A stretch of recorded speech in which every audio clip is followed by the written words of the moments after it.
Hello अस्सलाम वालेकुम। मैं शैज़ और मेरे साथ जो मेरे प्रोजेक्ट पार्टनर हैं उनका नाम है मोहम्मद हुज़ैफ़ा।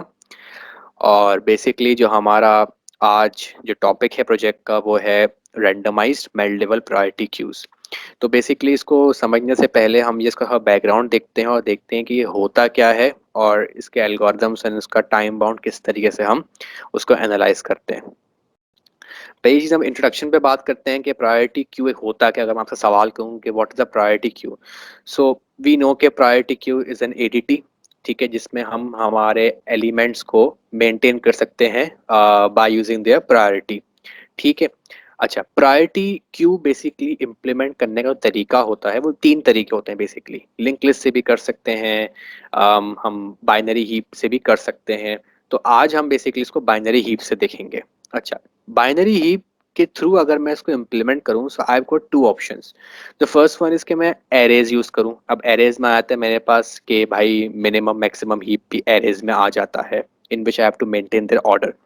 दूसरा तरीका इसमें ये होता है कि मैं एक मेल्टेबल अप्रोच का यूज़ करूँ। अब मेल्टेबल अप्रोच क्या होती है, मेल्टेबल क्या होता है, वो अब ये आगे देखेंगे। तो हम बेसिकली इसको करने वाले हैं बाय यूजिंग एन मेल्टेबल अप्रोच। और मेल्टेबल अप्रोच हमने यूज़ की है और हमने मेल्टेबल अप्रोच को बेसिकली इम्प्लीमेंट किया है बाय यूजिंग एन रैंडमाइज्ड का हमने इसमें यूज़ किया। तो रैंडमाइज्ड मेल्टेबल प्रायोरिटी क्यूज़ हम इम्प्लीमेंट करेंगे। इसका फ़ायदा क्या है कि ये बहुत सिंपल होती है, ये लॉगरिथमिक टाइम बाउंड पे चल रही होती है, और तीसरी चीज़ कि बहुत ही सिंपलेस्ट फॉर्म में, और कोई शेप बाउंड नहीं है कि भाई ये शेप बनना चाहिए या इस तरीके से शेप बनना चाहिए। सो ये हमारे पास बहुत ही फ़ायदा है इसका। तो बेसिक ऑपरेशंस इसके देख लेते हैं। मेक क्यू है जो कि हमारा एक क्यू बनाएगा, एम्प्टी क्यू। फाइंड मिनिमम जो है वो मिनिमम एलिमेंट को उठा के ले आएगा। डिलीट मिनिमम जो है सबसे मिनिमम एलिमेंट को डिलीट करेगा। इंसर्ट हमसे एक वैल्यू लेगा और उसका नोड बना के उसको मेल्ड करवाएगा। और मेल्ड का बेसिक फंक्शंस क्या है कि वो जो है आपस में मर्ज का काम करेगा। वो कैसे करता है वो भी हम इसका एल्गोरिथम देखते हैं। इसके अलावा दो ऑप्शनल फंक्शंस है, एक डिलीट नोड का है और एक डिक्रीज की का है। डिलीट नोड किसी भी नोड को डिलीट करना हो अगर हो हमें तो उस पर काम आएगा।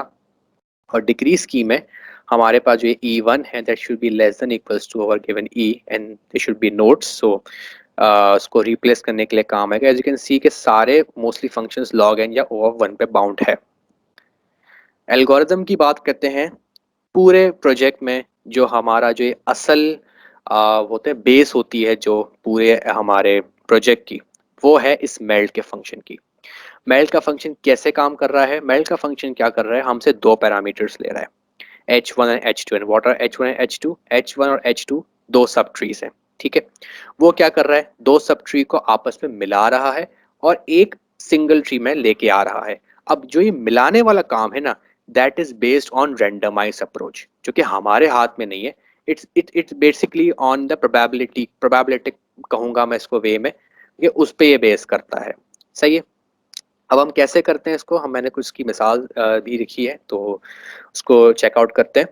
अच्छा, यहाँ पे दो इफ कंडीशंस यहाँ जो मैंने यूज की है कि if H1 is none return H2 and if H2 is none return H1, ये दो इसकी बेस केस है। क्योंकि ये रिकर्सिव कॉल पे जाएंगी, क्योंकि लॉग एन पे चले तो मैं रिकर्सिव कॉल चलाऊंगा। इसकी वजह से जो है मैंने बेस केस यहाँ पे इम्प्लीमेंट किया हुआ है, ठीक है?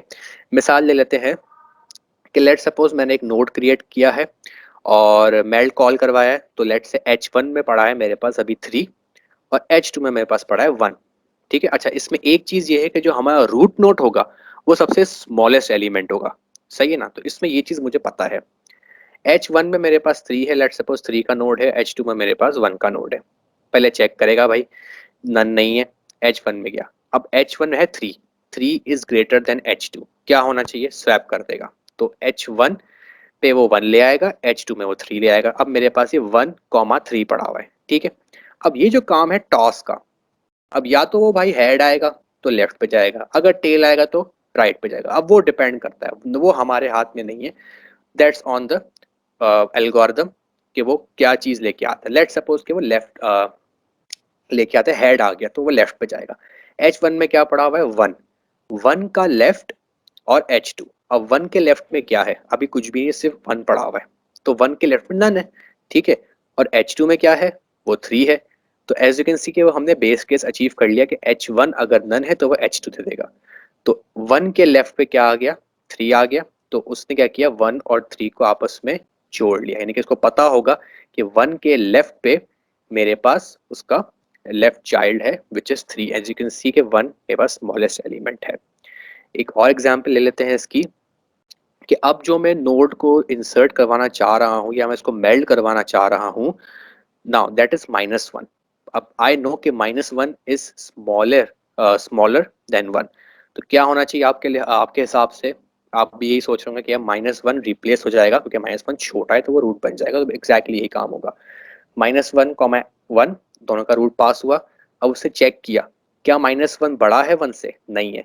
अब कॉइन टॉस हुआ। कॉइन टॉस में लेट सपोज इस बार टेल आ गया, ठीक है। तो अब उसको राइट पे जाना चाहिए। तो अब उसने क्या किया, H1 में था मेरे पास -1, तो -1 अभी मेरे पास उसका कोई लिंक बना हुआ नहीं है। तो -1 के राइट में क्या है, नन है। नन है और H2 है। We achieve the base case. तो -1 से 1 का एक उसने लिंक रिटर्न कर दिया, और यहाँ से वो H1 यानी कि एक सिंगल ट्री के अंदर उसने हमारा ये रिटर्न कर दिया ट्री। तो -1 से 1 मेरे पास ये बन गया, और रूट मेरे पास -1 की बन जाएगी। Now over to Huzaifa. जी अस्सलाम वालेकुम। मैं शेज़ की आगे बात कंटिन्यू करते हुए चलता हूँ। इसमें हमारा जो इंसर्ट का फंक्शन है वो क्या कर रहा है, वो एक वैल्यू ले रहा है और वो उस वैल्यू को नोड बना रहा है। नोड बनने के बाद वो उसमें मेल्ट के अंदर जा रहा है।